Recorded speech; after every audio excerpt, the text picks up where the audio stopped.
Me acurruqué junto a una columna de mármol helada, en el centro comercial más lujoso del estado, ese mismo lugar que, solo un día antes, me había parecido el escenario perfecto para un paseo especial con mi hijo. Nunca había ido allí antes, pero ayer por la mañana, cuando Andrew me propuso salir a estirar las piernas, sentí una emoción infantil, como si fuera una niña que iba por primera vez a la feria. «Mamá, súbete. Tengo que hacer unas cosas en el mall hoy», dijo con esa voz suya, suave, amable, casi demasiado educada para levantar sospechas. Pensé que quería compensar algo. Quizá me llevaría a comer, compraríamos algo para Melissa o para los niños.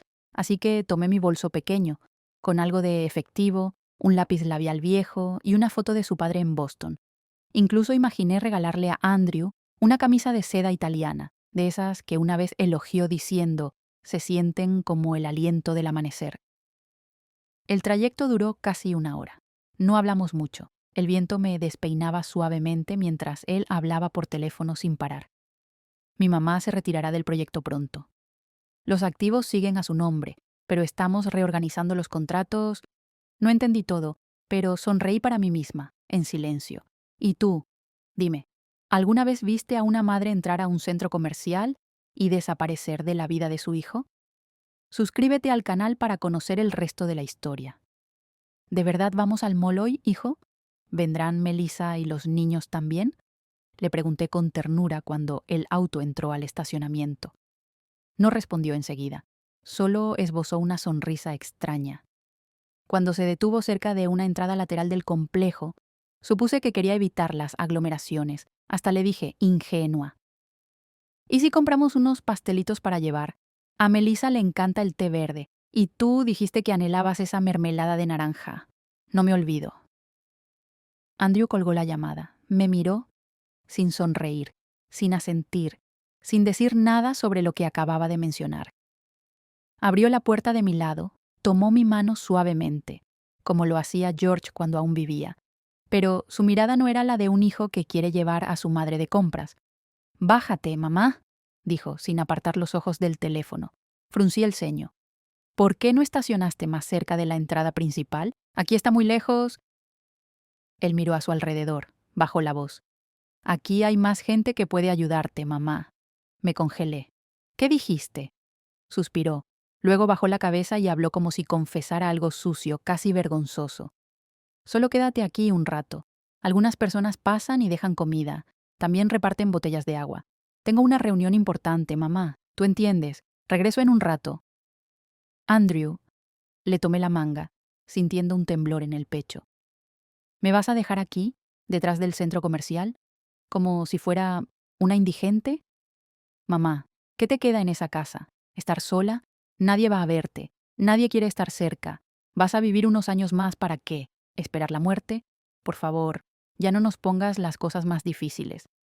Y ahí me quedé, sin palabras. Nos... Él sonrió con incomodidad. «Ya estás grande, mamá. Deberías cooperar. Nadie te está obligando, pero deberías saber lo que te conviene. Aquí la gente al menos te va a tener lástima. En casa, eres una carga». No respondí.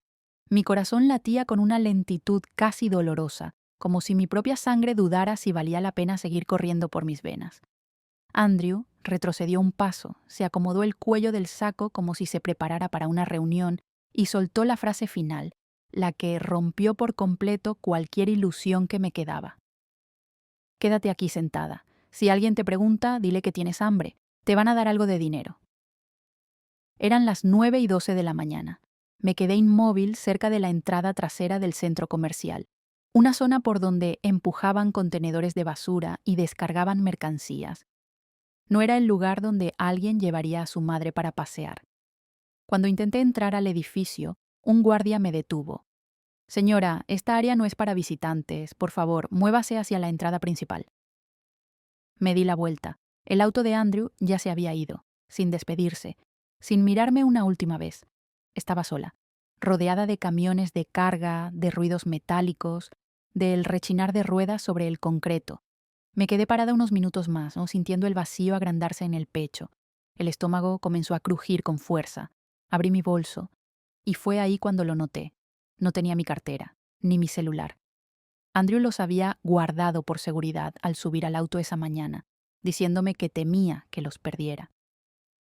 Me senté en un escalón frío de cemento, observé a la gente pasar sin atreverme a hablar, hasta que un niño, con un vaso de té helado en la mano, le preguntó a su madre: «Mamá, ¿qué le pasa a esa señora?».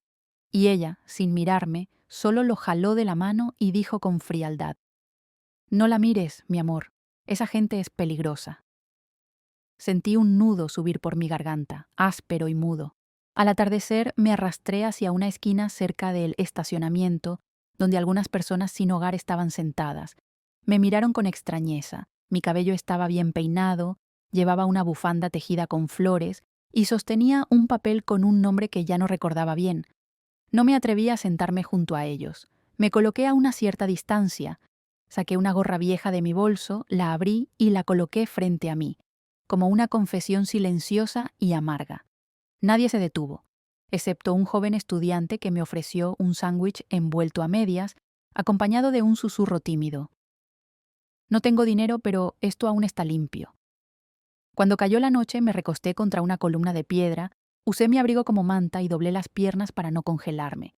Cada vez que oía pasos acercarse, abría los ojos, esperando que fuera Andrew. Pero nunca lo fue.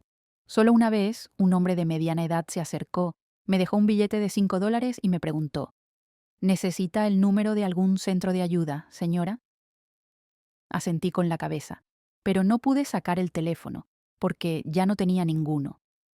Ahora son las 10:21 de la mañana del día siguiente. Estuve sentada allí por casi 25 horas, sin llamar a nadie, sin enviar un solo mensaje, sin pedir ayuda. Yo, la madre que una vez empapeló con sus propias manos la primera habitación de su hijo, que se saltó el desayuno por un mes para comprarle una computadora cuando empezó la universidad, que lo abrazó toda una noche en 6º grado cuando regresó a casa llorando por el acoso escolar. Ahora no era más que una silueta cansada, invisible, frente a un centro comercial donde todos evitaban mirarme. Ya no era la mujer que construyó un hogar. Ahora era un objeto viejo, abandonado en medio de una liquidación de temporada. Pero lo que nadie sabía, y menos aún Andrew, es que 3 días antes yo había firmado en silencio el contrato de adquisición total de este centro comercial, valuado en $1.000 millones. Y esta misma mañana, el sistema de seguridad recibiría una notificación formal. La propiedad ha cambiado de dueña y ella está sentada justo frente a ustedes. Tal como lo había previsto, a las 8 de la mañana, el sistema interno del Asteria Complex recibió un correo electrónico del grupo administrador de bienes raíces de más alto nivel. Dirección del remitente: whitmore.legacy@intertrustcapital.com. Asunto: urgente. Cambio de propiedad y autoridad administrativa del complejo comercial Asteria. Y en el cuerpo del mensaje, una sola línea, sin adornos ni rodeos. A partir de hoy, la totalidad del Asteria Complex pasa legalmente a ser propiedad de Margaret L. Whitmore, a través del fideicomiso Whitmore Silent Equity Holdings. Toda solicitud de acceso, revisión, videovigilancia y operación interna deberá ser reportada directamente a la representante legal, señora Margaret. Mientras el guardia del turno matutino revisaba su teléfono, yo seguía ahí, con mi gorra vieja, mis zapatos polvorientos y el silencio de quien ya no necesita gritar para ser oída. Nadie sospechaba que esa anciana frente a ellos era la misma señora Margaret, mencionada en el correo de la cúpula directiva. Un supervisor del 2º piso llamó apresurado a la oficina central, la voz temblorosa. «Ella ha estado ahí todo el día, frente a la entrada. ¿Cómo puede ser la dueña?». Otro empleado, al ver la foto de mi perfil en el archivo adjunto, soltó sin pensarlo: «No puede ser. ¿Es la misma mujer que creímos que era indigente?». Y yo no me moví. Los esperé, no para humillar, no para vengarme, sino para mirar de frente a aquellos que antes me lanzaban miradas de lástima, y ver cómo cambiaban sus rostros al descubrir quién tenía realmente las llaves de todo este imperio. Una hora después, 3 personas vestidas con trajes grises se acercaron. Uno era el director de gestión de activos, otro, un asesor legal, y la tercera, una joven ejecutiva con una tablet abierta, mostrando mi expediente. Se detuvieron frente a mí, Inclinaron la cabeza con respeto, como si saludaran a alguien importante. Nadie me preguntó por qué estaba ahí, no hacía falta. Ellos ya lo sabían. Soy Kelsey Hargrove, asesora legal de Asteria, dijo la joven, con una mirada donde la confusión aún no lograba esconderse del todo. Nosotras le pedimos disculpas por lo ocurrido. No sabíamos. Levanté la mano suavemente, sin enojo, sin reproche. No se disculpen, solo actuaron como lo hace la mayoría. Es fácil asumir que una anciana sentada en el suelo, con una gorra rota, no vale nada. Me puse de pie. Y no lo hice como una viejecita que necesita un bastón, sino como alguien que ha tomado una decisión irreversible. No volver a inclinarse ante nadie, ni siquiera después de haber sido empujada al abismo de la humillación por su propio hijo. Por favor, ayúdenme a mover una silla al salón VIP, pedí con calma. Quiero comenzar mi día con una taza de té Earl Grey y una copia de todas las grabaciones de las últimas 24 horas.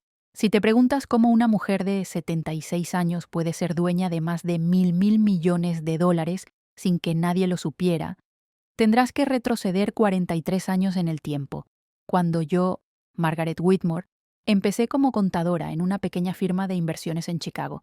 Esa empresa cambió de nombre 3 veces, se fusionó 4 y terminó convirtiéndose en un emporio de bienes raíces de lujo con presencia en toda Norteamérica. Y yo me quedé. Nunca fui directora ejecutiva, nunca salí en revistas. Fui esa mujer que siempre llegaba antes que todos, que se iba después que todos, que almorzaba café frío y un sándwich de crema de maní. Pero aprendí, tomé notas y empecé a invertir. Cada salario, cada bono, cada acción extra que podía adquirir cada trimestre. Nunca malgasté, nunca presumí y jamás le conté a Andrew, porque desde pequeño Andrew siempre creyó que era más listo que su madre. Todo comenzó a cambiar cuando George, mi esposo, falleció.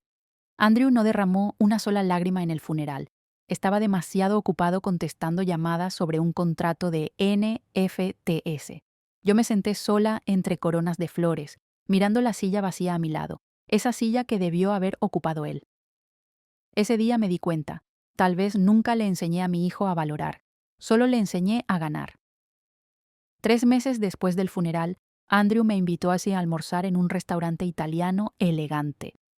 Apenas el camarero se fue, dejó el menú sobre la mesa, me miró directamente y dijo: «Quizá ya es momento de que me transfieras lo que estás manejando. No puedes llevarte la riqueza contigo cuando mueras, ¿cierto?». No respondí. Solo corté un trozo de lasaña y lo masticé despacio. Él insistió: «Hazlo ahora y me encargaré de todo. Te ahorras preocupaciones. Después de todo, soy tu sangre». ¿Sangre? Estuve a punto de soltar una carcajada, pero me contuve. En lugar de eso, le pregunté con voz baja: «¿Y si no quiero?». Andrew no contestó enseguida. Tomó la servilleta, se limpió la comisura de los labios y se recostó en la silla. «Te vas a quedar sola, muy sola, y vas a morir en esa casa sin que nadie te visite». Salí del restaurante a la 1:18 de la tarde, después de pagar la cuenta de ambos. Esa misma noche, comencé a trazar un plan, no por venganza, sino porque quería vivir de verdad. Me puse en contacto en secreto con el abogado personal de George, el mismo que una vez me dijo: «Si algún día necesita proteger algo de verdad, llámeme a mí antes que a la policía». Le entregué una lista detallada de activos y le pedí que mantuviera la custodia total en fideicomiso, hasta que yo indicara lo contrario. Después, comencé a negociar con el conglomerado que administraba este centro comercial. Uno de esos lugares que Andrew solía llamar el diamante en alza más prometedor de la década. Lo compré, con acciones que acumulé durante más de 40 años, con la memoria de una madre que nunca olvida las palabras de su hijo. Firmé el contrato de propiedad el día de mi cumpleaños, 10 de marzo. Andrew no vino, solo envió un mensaje: «Feliz cumpleaños, estoy con un cliente, nos vemos luego».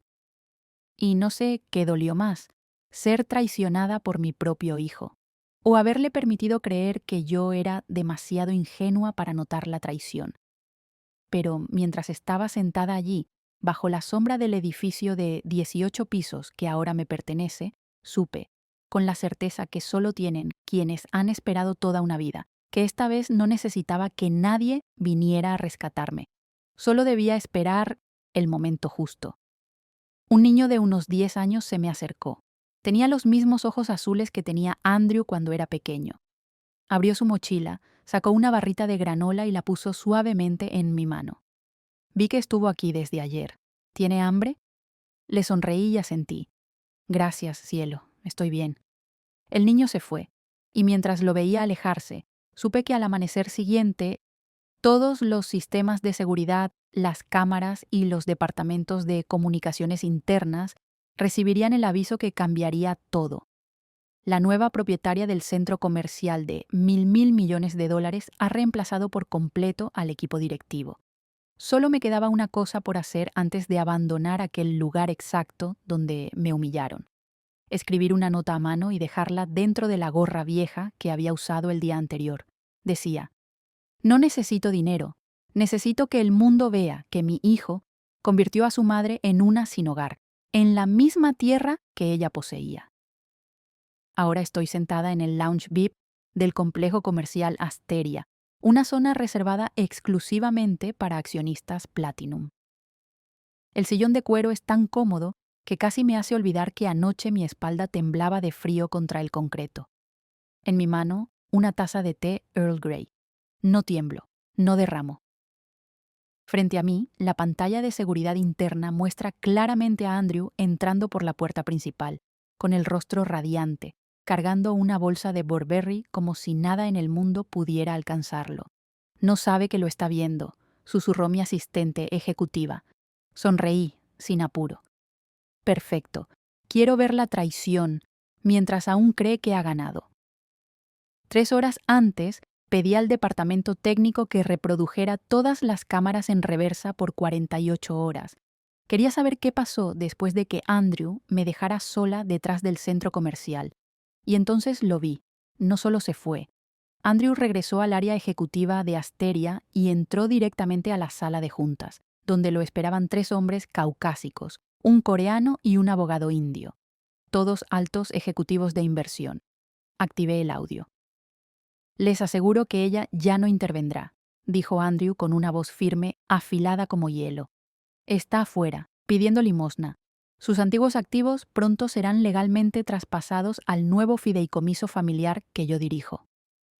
Uno de los presentes preguntó: ¿Estás seguro de que no contactará a la prensa o a algún abogado?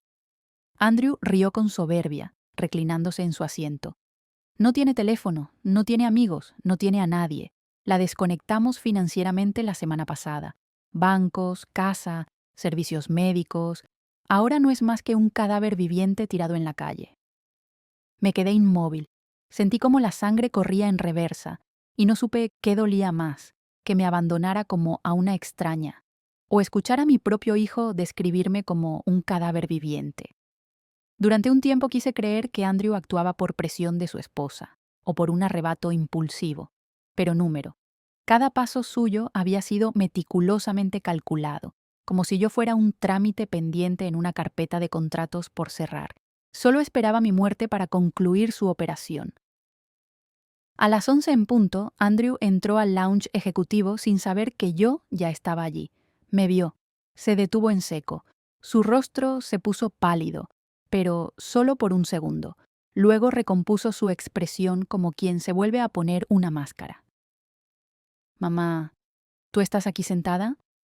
Di un sorbo a mi té, coloqué la taza con calma. Sí. ¿Y tú? ¿Cerrando otro trato, tal vez? Él lanzó una mirada rápida a la cámara del techo. Luego se acercó, sentándose frente a mí. Mamá, creo que ayer todo fue un malentendido. Yo solo quería que descansaras un poco. No pensaste que sobreviviría la noche, ¿verdad? Guardó silencio. Lo miré directo a los ojos. Les dijiste que era un cadáver viviente, ¿no? Bien, ahora puedes decirles algo más. Ese cadáver es la dueña absoluta de este lugar. Su cara cambió de tono. Sus ojos, tan acostumbrados al cálculo frío, comenzaron a parpadear sin control. Cambió de estrategia al instante. Mamá, creo que hay una confusión. Yo solo quería protegerte. Ya no estás tan lúcida como antes. Alguien pudo haberte manipulado para que firmaras esos documentos.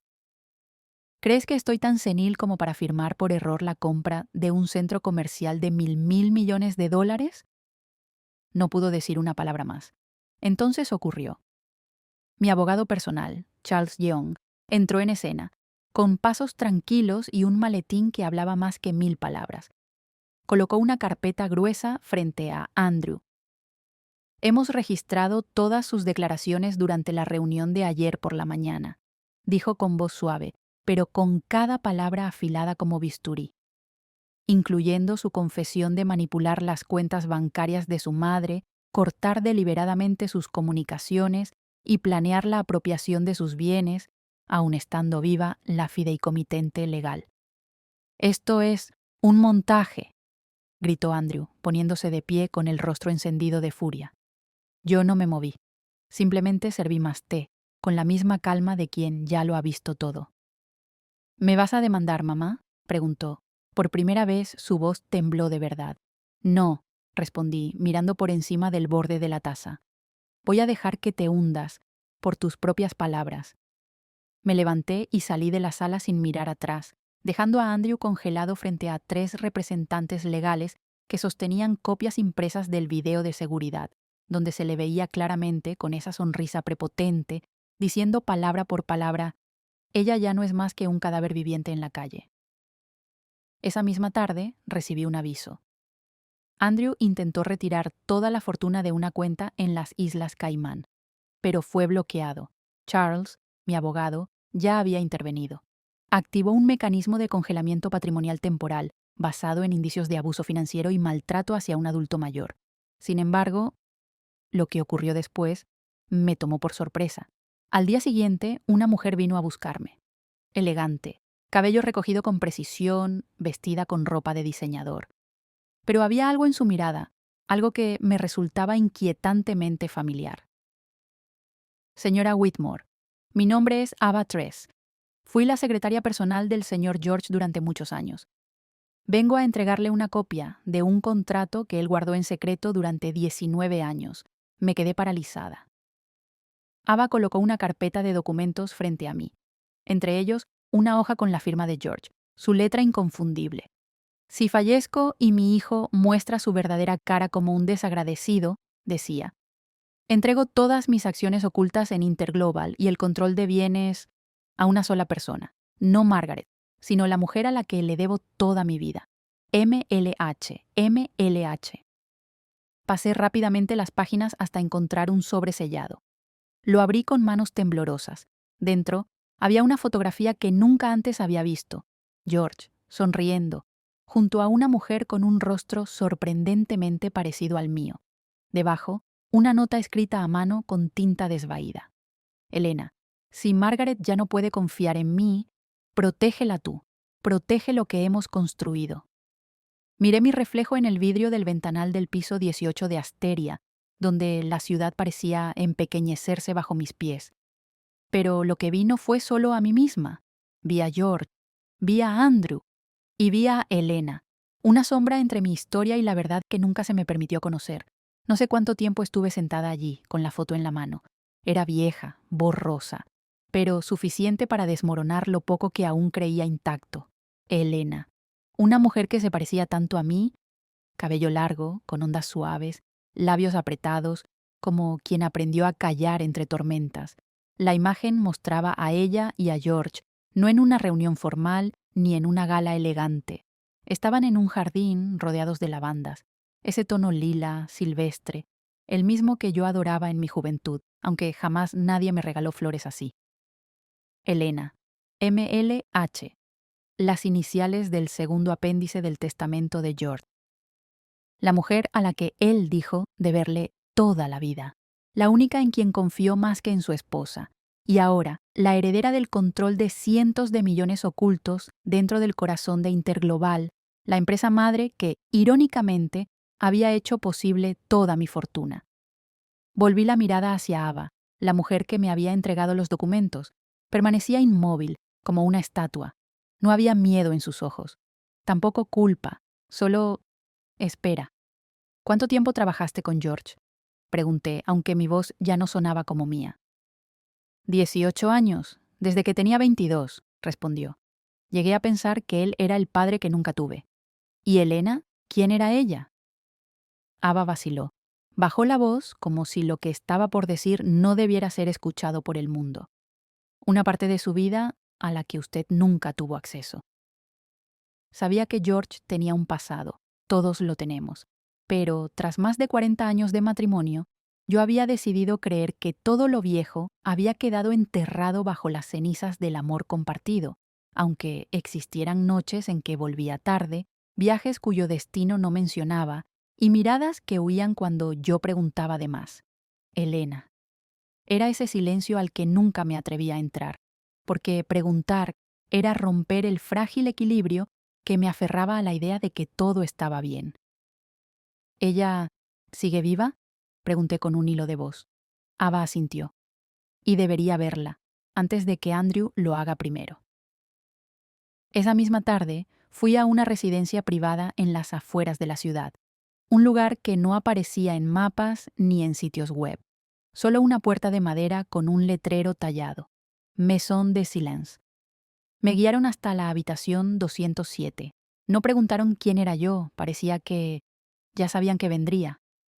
Elena yacía en una cama, ojos cerrados, cabello plateado, manos delgadas como papel antiguo, pero al entrar abrió los ojos, y lo primero que dijo me dejó sin aliento. Por fin has llegado. No recuerdo qué respondí. Solo sé que mi corazón latía como si acabara de reencontrar algo perdido, y al mismo tiempo estuviera a punto de perderlo otra vez. «George, ¿me amó alguna vez?», pregunté. La voz me salió seca. Elena no dijo que sí, tampoco negó. No fue amor, fue elección. Me eligió cuando nadie más lo hizo, pero nunca fue lo bastante valiente como para amar a las dos. Guardé silencio. Él me debía una vida, pero creía que usted era la única capaz de proteger lo que quedaba. Me entregó un sobre. Dentro había una libreta pequeña, llena de notas escritas a mano por George. El día en que Margaret dio a luz a Andrew, estuve 3 horas afuera del quirófano con las manos temblando. Amo a mi hijo, pero también temo que haya heredado una parte de mí que no puedo controlar. He visto a Andrew crecer, pero nunca lo vi amar a su madre. Aprendió a poseer, no a agradecer. Si muero y él sigue siendo el mismo, que Elena proteja a Margaret como ella una vez me protegió a mí, en silencio y en el momento justo. Cerré la libreta. Mis manos temblaban, pero no por tristeza. Era furia y claridad. George me dejó propiedades, me dejó instrucciones, me dejó advertencias, pero no me dejó la protección que necesitaba, cuando más la necesitaba. Aquella noche regresé a Asteria. Las noticias de las 9 dieron el titular. El heredero del Imperio Whitmore desaparece tras acusaciones de abuso hacia su madre. Andrew no había desaparecido. Se había fugado. Huyó, cuando supo que sería llevado a juicio por abuso a un adulto mayor. Huyó, cuando bloquearon sus cuentas. Huyó, porque ya no quedaba un solo lugar donde pudiera esconderse. Pero lo que nunca imaginé ocurrió al amanecer del día siguiente. Ava me despertó con un mensaje breve, directo como una daga. Andrew atacó a Elena. Está en estado crítico. Corrí al asilo sin pensar, pero ya era tarde. Encontraron a Elena tirada junto a los escalones de piedra, al fondo del jardín, donde no había cámaras ni luz. Según el personal, el sistema de vigilancia se apagó exactamente por 2 minutos. No más. No hubo testigos. No había pruebas contundentes para levantar cargos. Pero yo lo sabía. En lo más profundo de mi pecho, sin lugar a dudas. Andrew fue quien lo hizo. No porque Elena amenazara con revelar secretos, sino porque él no soportaba que alguien se interpusiera entre él y el poder. Corrí hacia ella. Me arrodillé junto a la camilla mientras la subían, apenas consciente del mundo alrededor. Y fue entonces cuando lo vi. Un papel arrugado, casi escondido bajo su talón. Lo recogí con manos temblorosas. Era la letra de George. Si estás leyendo esto, tal vez ya es momento de que sepas. No te conté toda la verdad. Y la verdad no está en Andrew. Me quedé paralizada. Una parte de mí quería romper ese papel, hecha furia hacia George. Otra parte temblaba por la frase inconclusa. La verdad no está en Andrew. Entonces, ¿dónde? Nunca creí en la venganza. La venganza es solo ira disfrazada de justicia, con un traje caro y una flor en el ojal. Pero resistir es distinto. Es sobrevivir. Es la forma en que una madre se niega a ser borrada de su propia historia. Elena seguía inconsciente. Me senté junto a su cama durante 3 horas, sin apartar la mirada del monitor cardíaco. Pulso constante, lento, como si esperara a que yo hiciera algo. Su rostro era sereno, pero yo sabía que algo quedó sin decir, y tenía que encontrarlo. Volví a Asturias cerca de la medianoche. Detrás del complejo había un viejo almacén, el mismo donde Elena trabajó en secreto para George durante años. Ava me había dicho que ese era el lugar donde él escondía todo lo que no debía figurar en ningún archivo oficial. Al final del pasillo, encontré una caja fuerte de bronce envejecido. El candado seguía intacto. Marqué una fecha, no el cumpleaños de George, sino el día que me pidió matrimonio, 12 de junio de 1977. Solo nosotros lo sabíamos. La puerta se abrió. Dentro había un cuaderno, una memoria USB y una grabadora de voz pequeña. La encendí. La voz de George salió con un temblor que no le había conocido. Si estás escuchando esto, es probable que yo ya no esté. Margaret, si eres tú, lo siento, pero necesitas saber la verdad. No dejé todos mis bienes a Andrew, porque no confiaba en su integridad para manejarlo, pero había otra razón, más profunda. El día que diste a luz a Andrew, tú no lo supiste, pero el médico falsificó los análisis de sangre, por una razón que solo ahora me atrevo a confesar. Andrew tiene una condición genética hereditaria, muy peligrosa. Se detectó antes en la familia de mi madre. Lo oculté. Compré el silencio del doctor. Falsificamos los archivos médicos, pero siempre supe que un día la enfermedad iba a aparecer. Me quedé inmóvil, sin respiración, como si todo lo que alguna vez creí acabara de caerse en silencio frente a mí. No era por la enfermedad de Andrew, era por George. Él había alterado los resultados de sangre desde el día en que nació nuestro hijo. Decidió ocultármelo, no por maldad, sino por miedo, porque sabía que ese niño nunca debía tener poder. Llevé la memoria USB al departamento de seguridad privada que manejo personalmente. El contenido me sacudió el alma. Era un archivo confidencial, documentos que George había recopilado en secreto durante años. Había expedientes médicos ocultos, imágenes de resonancias magnéticas del cerebro de Andrew y un informe psicológico fechado cuando tenía solo 18 años. Diagnóstico inicial: trastorno de personalidad antisocial en etapa temprana, alta capacidad de manipulación, ausencia total de remordimiento.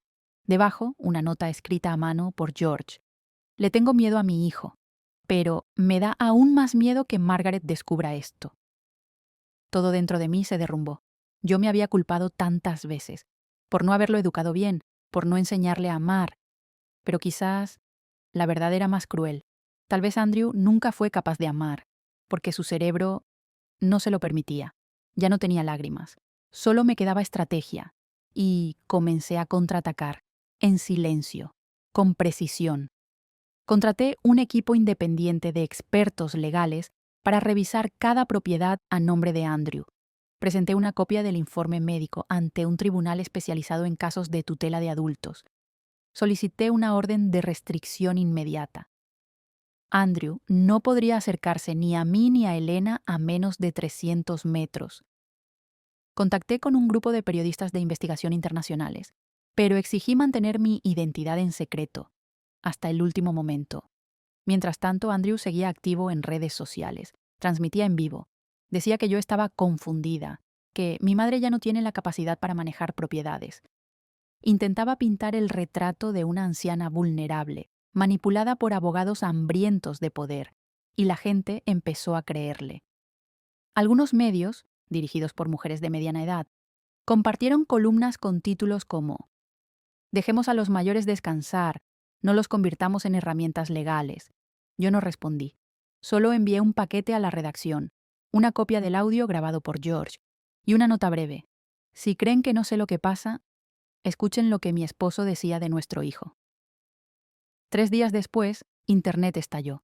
Andrew fue citado a una audiencia, no por el dinero, sino por sospecha de abuso organizado contra un adulto mayor. Las pruebas, el audio de George, el informe médico y las cámaras de seguridad donde lo captaron empujando a Elena. Él no lo vio venir. Pensaba que yo ya estaba acabada, que no me movería más.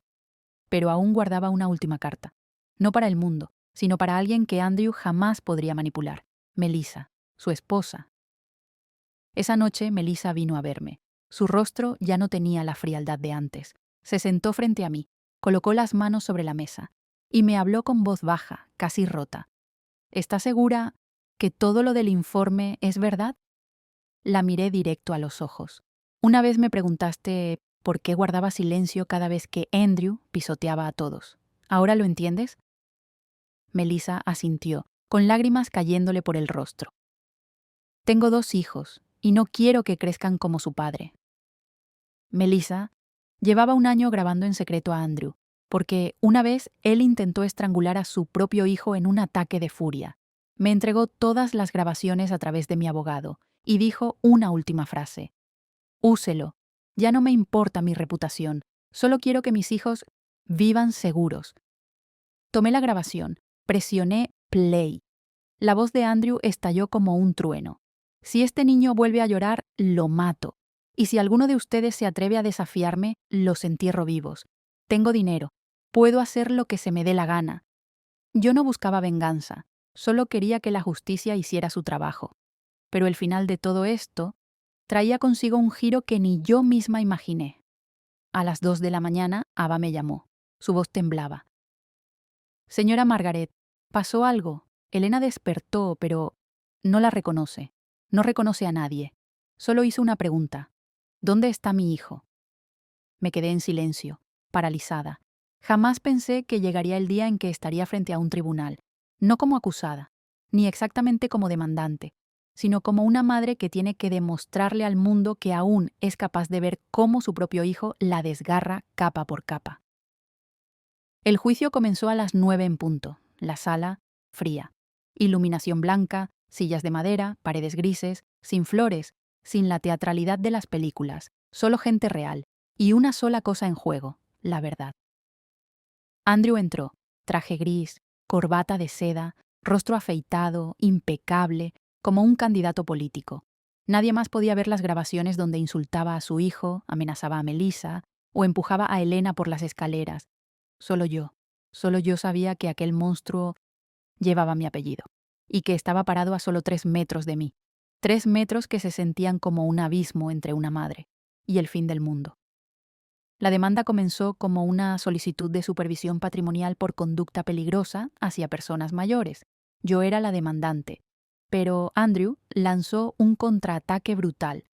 Honorables jueces, mi madre, Margaret Whitmore, cometió fraude en la adquisición de propiedades utilizando información confidencial de su difunto esposo, George Whitmore, e ingresando de forma ilegal al sistema interno de Interglobal. Solicitamos la anulación del contrato de compra del centro comercial Asteria Complex, valorado en $1,000 millones. La sala se llenó de murmullos. Mi abogado protestó de inmediato, pero lo que más me sacudió no fue la acusación. Fue la prueba que Andrew presentó después. Un video manipulado, una grabación falsa, donde supuestamente se me veía firmando la compra de Asteria en estado de delirio, siendo guiada por otros. Me congelé.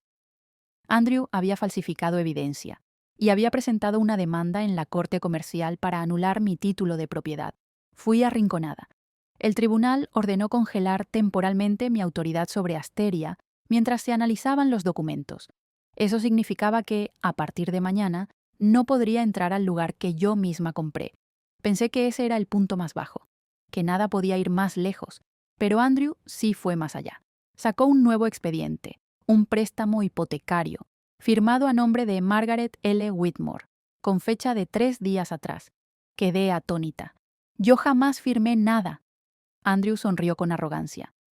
Su señoría, la firma fue certificada por el sistema notarial. Ella firmó en persona. Hubo testigos. El tribunal pidió al testigo presentarse, y entonces lo vi entrar. Era el hombre que servía el té en el lounge de Asteria, el que me saludaba cada mañana con una leve reverencia. Ese mismo ahora declaraba en mi contra. Ella firmó los documentos financieros en un estado delirante, dijo. Creía ser la presidenta de Interglobal. Andrew había sobornado al personal, fabricado contratos falsos y utilizado esos papeles para hipotecar Asteria a cambio de un préstamo de $500 millones, la mitad del valor de mi patrimonio, dinero que ya había transferido a un fondo anónimo en Dubái. Yo no solo había perdido el control de Asteria, estaba a un paso de perderlo todo. El tribunal declaró un receso de 30 minutos. Salí al balcón exterior. El viento era gélido. Melissa se me acercó. No dijo nada, solo puso un USB en mi mano. El archivo original de la cámara, el día que usted firmó la compra de Asteria, Andrew olvidó borrar un detalle. Lo conecté. Vi el video. Ahí estaba yo, serena, atenta, acompañada por Charles, mi abogado. Ava también estaba. Todo era legal, todo correcto, pero en una toma borrosa de 2 segundos, una mujer apareció de pie detrás del cristal. Su rostro, extrañamente, parecido al mío. Amplié la imagen. No era yo, tampoco Melissa, ni Elena. Me giré hacia Melissa, quien... Ella bajó la mirada, susurró.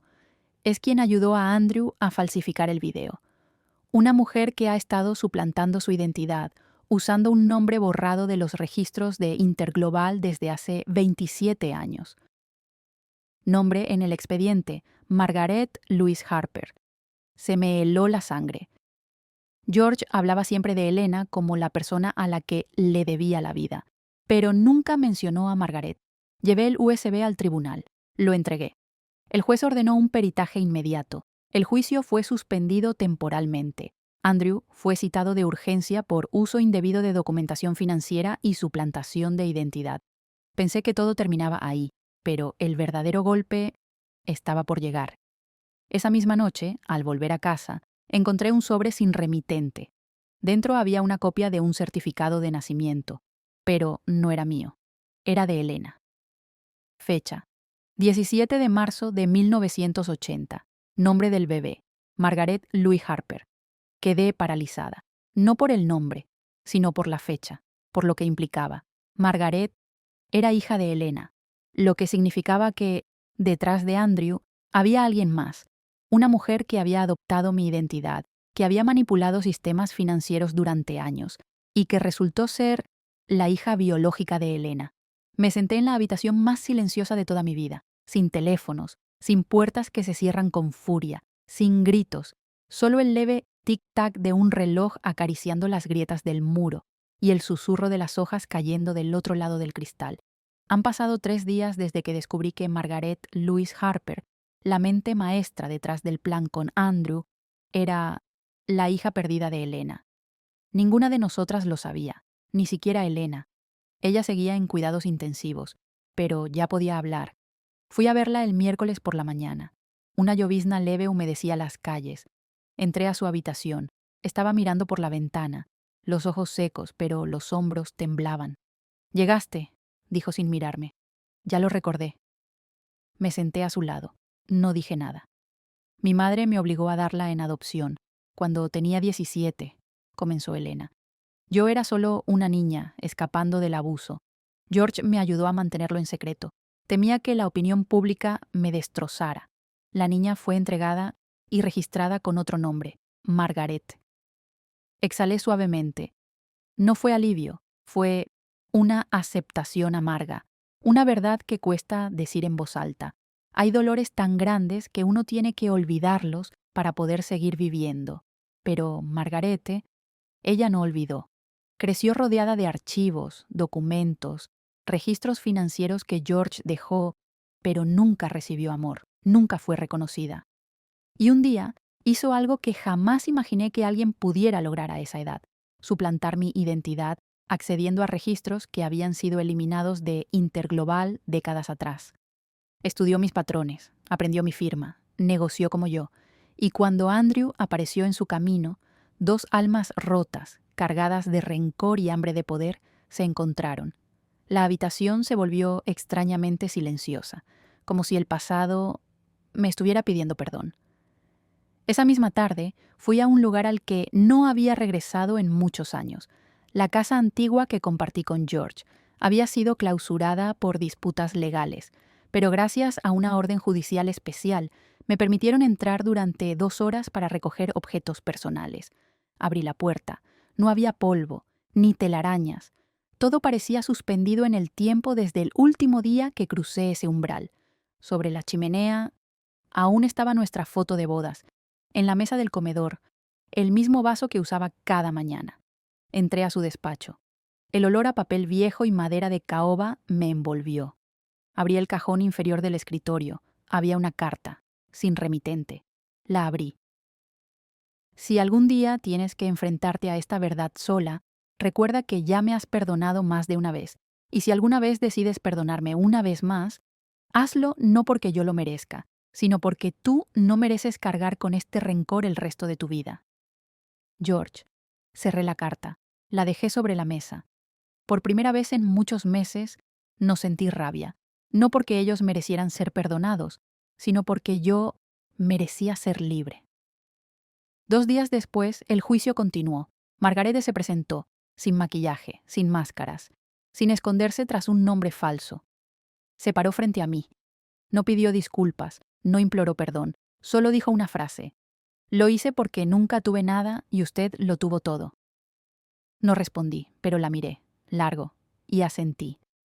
No porque la perdonara, sino porque entendí que el dolor era real. Y yo ya no quería ser quien siguiera multiplicándolo. El tribunal dictó sentencia. Andrew fue despojado de su herencia, de manera permanente. Margarete fue declarada culpable de suplantación de identidad, pero recibió sentencia suspendida por colaborar con la investigación y tener atenuantes. Y todos los derechos sobre Asteria fueron restaurados a mi nombre.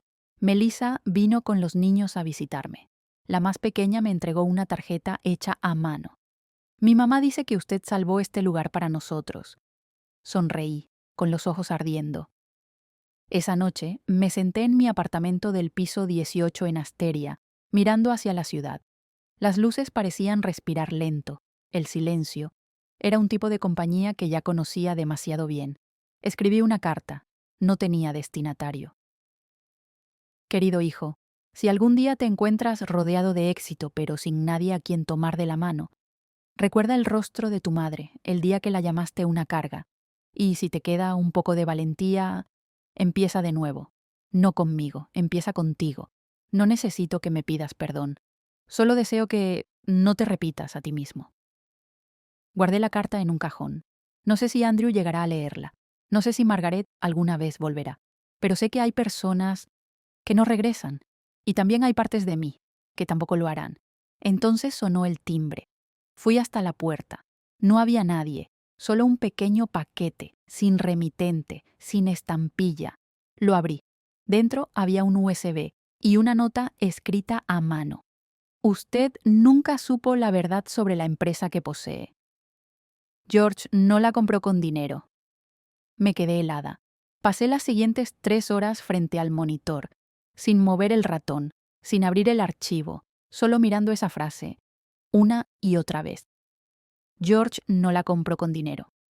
Y fue entonces que lo comprendí. A veces, lo más aterrador no es una traición, ni una demanda legal, ni siquiera una traición familiar. Lo que verdaderamente nos paraliza es la posibilidad de que el pasado aún pueda levantarse, vestido con un rostro distinto. Abrí el primer archivo. Era un video antiguo grabado en 1984. George era joven. Su voz, inconfundible, hablaba con claridad. Tenemos que mover el resto de los activos antes de que las autoridades se enteren. Ya cambié el nombre de la propiedad en Myanmar, la registré como Proyecto de Salud Comunitaria. Desde ahí el dinero se limpia y vuelve a la cuenta en Panamá. Y recuerda, que Margaret no se entere. Me puse de pie. La habitación entera giró. George, el hombre que creí mi pilar, había blanqueado dinero a través de falsos programas médicos en el sudeste asiático. Bajo el disfraz de la caridad, Asteria, el complejo del que me sentí tan orgullosa, había nacido de dinero manchado. Pasé la noche sin dormir, no por miedo, sino por una sola pregunta, la misma que quizás muchas personas mayores de 70 años se han hecho alguna vez. Si todo lo que construí estaba mal desde el principio, entonces, ¿quién soy? A la mañana siguiente fui a la oficina ejecutiva de Asteria. Convocé a una reunión privada. Solo 3 personas: el abogado Charles, Ava y Melissa. Les mostré el video. Nadie dijo nada. Hasta que Charles finalmente habló. Usted puede guardar silencio. Nadie puede rastrear eso ya. George está muerto. Legalmente, no hay consecuencias. Le respondí, con voz firme y tranquila. Pero la verdad sigue viva. Y yo no quiero morirme llevándola conmigo. Envié el video al Tribunal Financiero Internacional. Me presenté de forma voluntaria. 3 días después recibí una citación urgente para una audiencia. Todos los activos de Asteria quedaron congelados temporalmente para investigar su origen financiero. Sabía que podía perderlo todo, pero también sabía que no perdería lo más importante, a mí misma. 2 semanas más tarde me mudé a un departamento pequeño en las afueras, sin empleadas, sin asistentes, sin joyas, sin papeles que firmar, solo yo. Y una mesa de madera vieja junto a la ventana donde empecé a escribir esta historia. No para justificarme, sino para liberarme. No puse mi nombre. No quise ser recordada como la madre traicionada o la víctima de su hijo. Escribí como alguien que ya caminó todo un ciclo de vida y encontró su última primavera, una sin nombre, pero suya. Elena me escribió. Su letra seguía siendo delgada y hermosa. Volví a ver a Margaret. No nos abrazamos. Solo compartimos 1 hora en la sala del hospital. Pero entendí que la sangre tiene un idioma propio.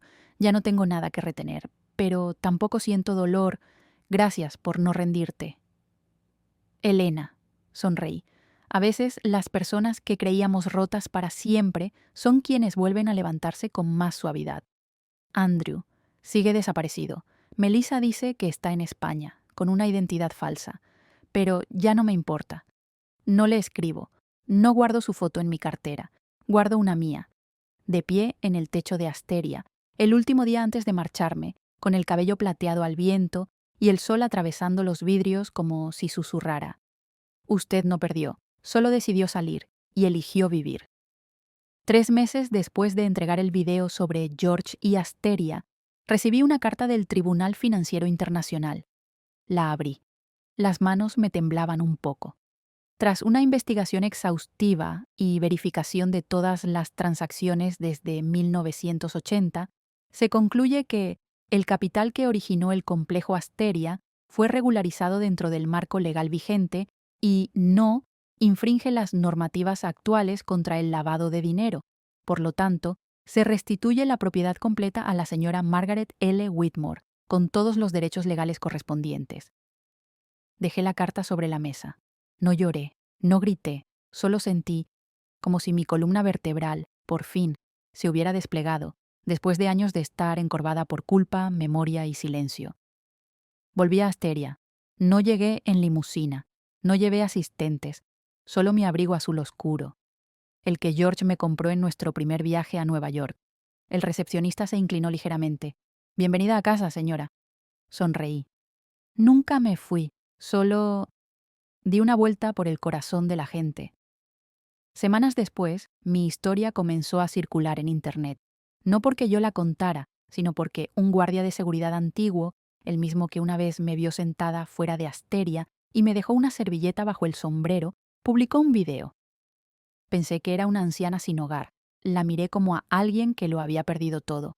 Pero resultó que ella era dueña del mundo por el que todos caminamos sin mirar. El video se volvió viral, como fuego. Y entonces comenzaron a buscar a Andrew, el clip donde gritaba en la reunión: «Esa vieja es solo un cadáver en la calle». Fue editado, subtitulado, musicalizado. Millones de comentarios. ¿Ese es su hijo? Asqueroso. Si mi madre viviera, la abrazaría todo el día. Este tipo tiró su honor a la basura. El nombre de Andrew se volvió tendencia. La empresa que manejaba bajo identidad falsa en España fue congelada. Ningún banco quiere ya hacer tratos con él. Yo no me alegré. No concedí entrevistas. Solo publiqué una línea en el sitio web de Asteria. No juzgues a una madre cuando guarda silencio. Tal vez esté reescribiendo toda su vida. Ahora cada mañana me levanto a las 6, preparo té. Camino por el Sky Garden en la azotea de Asteria. Ya no administro los bienes, solo los resguardo, para un equipo más joven, más decente. Melissa lidera el área comunitaria. Ava es asesora legal interna. Y Elena, aunque su salud es frágil, me escribe cada mes con la misma frase. Gracias por reescribir el destino de quienes ya se creían olvidadas. ¿Y yo? He comenzado a pintar. Doy color a esos espacios vacíos que antes dejé sin tocar, por miedo, por protocolo, por creer que no lo merecía. Un día, una joven entró al centro comercial de la mano de su madre mayor. La madre preguntó, ¿estás segura de que quieres venir conmigo? ¿Ningún amigo te espera hoy? La joven le respondió, tomándole la mano. Nadie me espera con más amor que quien me esperó desde antes que yo pudiera hablar. Lo escuché y sonreí. Por primera vez en muchos años pensé, si esta fuera mi última primavera, sería suficiente. Existe un error que muchas madres cometen: confundir la paciencia con el amor y el silencio con la forma de retener a sus hijos.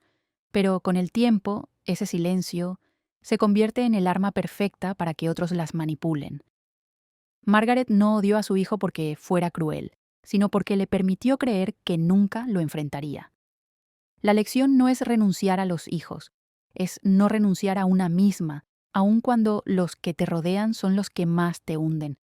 Margaret lo tuvo todo: amor, riqueza, prestigio, y aún así pudo perderlo todo en cuestión de días. Pero lo que nunca perdió fue su valor como ser humano. Frente a la humillación, la injusticia y la traición, no permitió que la rabia destruyera su dignidad. No respondió con odio, respondió con verdad, con carácter, y con un perdón que no pedía sumisión sino respeto. Y eso fue su victoria. ¿Tú también callaste alguna vez por amor?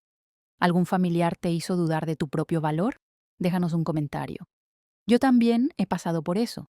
O comparte tu historia con nosotras. Dale like si crees que la bondad no es lo mismo que aguantarlo todo. Y suscríbete a She Stories Margaret, donde las historias reales de mujeres que parecían olvidadas están siendo reescritas con dignidad. Esta es una historia de ficción. No busca ofender ni señalar a nadie en particular. Todos los personajes y eventos son completamente inventados, con el fin de compartir una lección significativa con la audiencia.